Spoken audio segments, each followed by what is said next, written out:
muri kino kinyejana harimo kuba intambara n'amakimbirane atarigeze abaho, aho ubuzima bw'abantu n'ubukungu byahungabanye ku rugero rutangaje. Mu bushakashatsi bwa UN bugaragaza ko abantu barenga miliyoni 100 bahuye n'ingaruka z'intambara n'amakimbirane mu buryo buteye agahinda. Uyu munsi tugiye kugaruka ku bihugu 10 bihoramo intambara zidashira ku isi hose. Muri iki cyegeranyo uraza kubona imibare itangaje y'uburyo ibikorwa remezo, amashanyarazi n'inganda bisenyuka ku kigero kiri hagati ya 60 na 90%, bigasiga ibihugu bimwe na bimwe mu rujijo rukomeye. Ese urumva Afurika ifite ibihugu bingahe kuri runo rutonde? Mbere yuko turebera hamwe bino bihugu byabaye icyitegererezo mu guhoramwo intambara, kandi subscribe na like.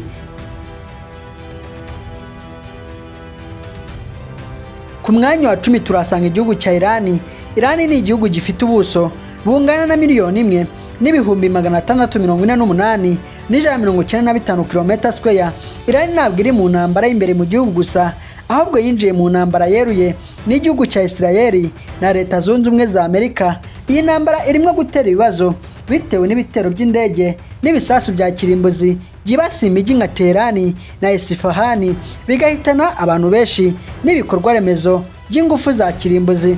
Irani yahombye ubushobozi bwayo bwo kohereza peteroli mu mahanga kubera ibihano n'intambara, bituma ubukungu buhungabana ku kigero cya 50%.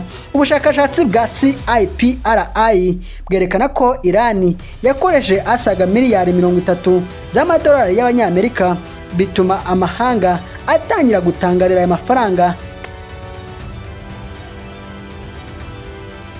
Ku mwanya wa 9 turasanga igihugu cya Ethiopia. Ethiopia ifite ubuso bungana na miliyoni 1 n'ibihumbi 104,300 km². Ethiopia yinjiye mu ntambara ikomeye mu Gushyingo 2020 mu gace ka Tigray. Muri uyu mwaka amakimbirane yimukiye mu gace nka Amhara na Oromia. Ingabo z'igihugu cya Ethiopia zihanganye n'imitwe y'inyeshyamba. Aya makimbirane ari kugira ingaruka ku baturage n'igihugu, kuko harimo ubwicanyi bushingiye ku moko, aho abantu barenga miliyoni 4 bateshejwe ibyabo. Ethiopia yahombye isura yayo nka kimwe mu bihugu byari bifite ubukungu bwihuta muri Afurika. Ubu ifaranga ryabo ryatakaje agaciro mu buryo buteye agahinda. Ubushakashatsi bwa International Crisis Group bwerekana ko Ethiopia iri mu kaga ko gusenyuka.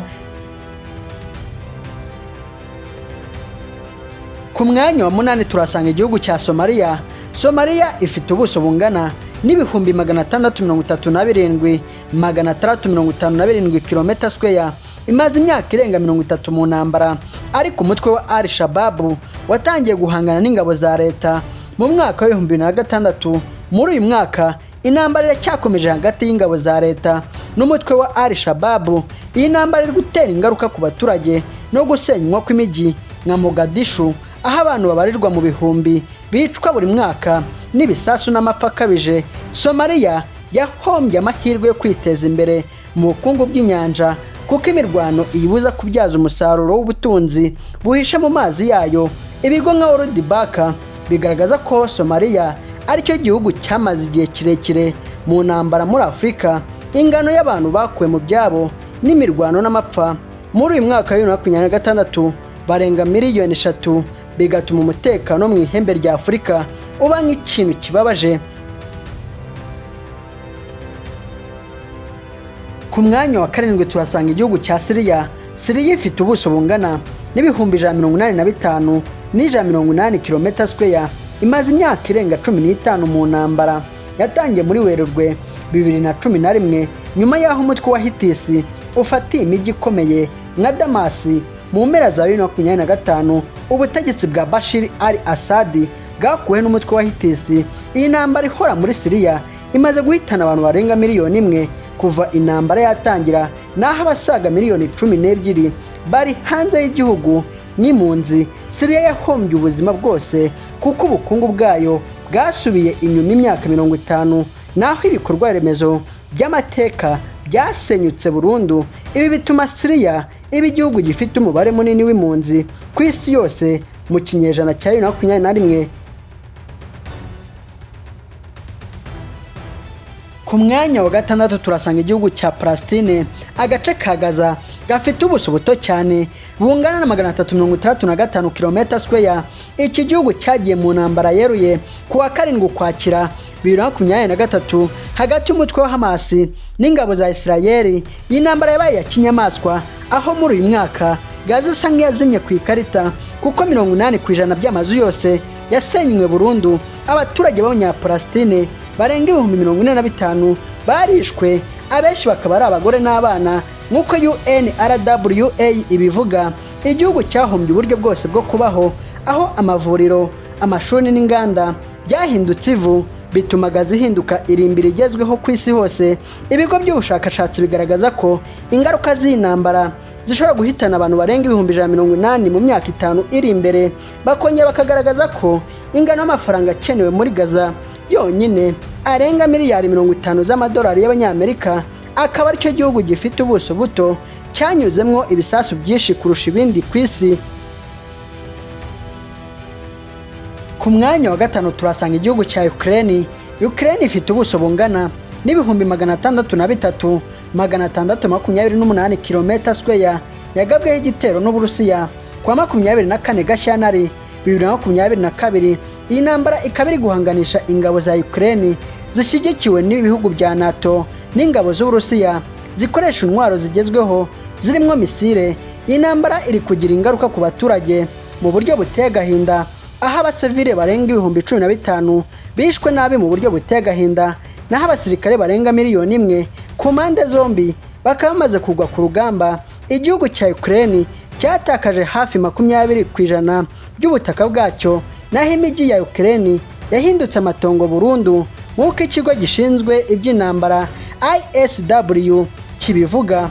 Amashanyarazi n'inganda byasenyutse ku kigero cya 60%. Ku mwanya wa kane turasanga igihugu cya Yemen. Yemen ifite ubuso bungana n'ibihumbi 527,968 km². Yinje mu makimbirane kuva 2014 hagati y'inyeshyamba z'Abahoti n'ingabo za leta zishyigikiwe na Arabia Saudite. Muri uyu mwaka Yemen niyo soko y'umutekano muke mu nyanja itukura, aho ibitero by'Abahoti byahagaritse ubucuruzi bw'isi mu buryo buteye agahinda.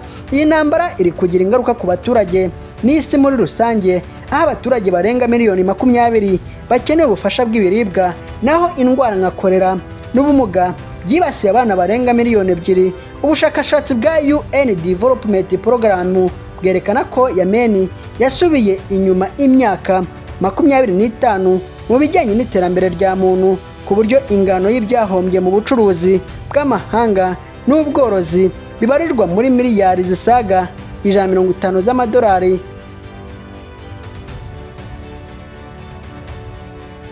Ku mwanya wa gatatu haraza igihugu cya Myanmar.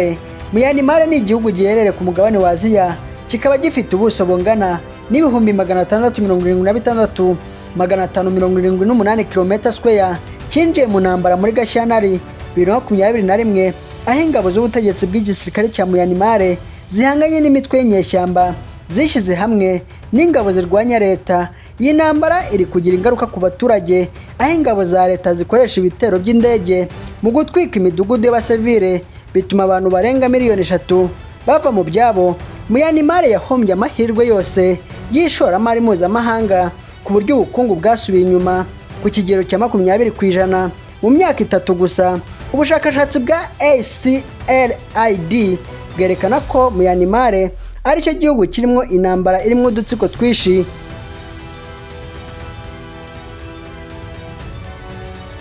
Ku mwanya wa kabiri turasanga igihugu cya Congo. Congo ni igihugu gifite ubuso bunini bungana na 2,345,410 km². Congo imaze imyaka irenga 30 mu makimbirane, ariko umutwe wa M23 wongeye kubura imirwano mu mpera za 2021. Muri uyu mwaka ingabo za leta FRDC zifatanyije n'imitwe nk'abazarendo bahanganye na M23.